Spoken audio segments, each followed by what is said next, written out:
પોરબંદરના સુભાષનગરમાં આર્થિક નબળી પરિસ્થિતિથી કંટાળીને એક યુવાને આપઘાત કર્યો છે, જેમાં મોબાઈલની દુકાન ચાલતી ન હોવાથી સીલિંગ ફેન સાથે નાયલોનની દોરી બાંધી ગળા ફાંસો ખાઈ લેતા આ યુવાનનું મોત નીપજ્યું છે. પોરબંદરના સુભાષનગર વિસ્તારમાં રહેતા એક યુવાને આર્થિક નબળી પરિસ્થિતિથી કંટાળી આપઘાત કરી લેતા અરેરાટી ફેલાઈ છે, જેમાં સુભાષનગરના પીપલેશ્વર મહાદેવના મંદિર પાસે રહેતા કૃષ્ણાબેન દેવેન્દ્ર સોલંકીએ હાર્બર મરીન પોલીસ મથકમાં એવું જાહેર કર્યું છે કે યજ્ઞેશ વિજયભાઈ સોલંકી મોબાઈલની દુકાન ધરાવતો હતો અને એ દુકાન બરાબર ચાલતી ન હતી, જેને કારણે ઘરની આર્થિક પરિસ્થિતિ નબળી થઈ ગઈ હતી અને આર્થિક રીતે નબળી પરિસ્થિતિ હોવાથી યજ્ઞેશ વારંવાર દુખી રહેતો હતો અને કંટાળી ગયો હતો.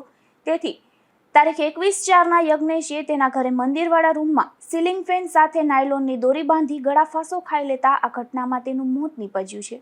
ત્યારે આગળની તપાસ હાર્બર મરીન પોલીસ ચલાવી રહી છે. નિપુલ પોપટ સાથે અશોક થાનકી, ગુજરાત ન્યૂઝ, પોરબંદર.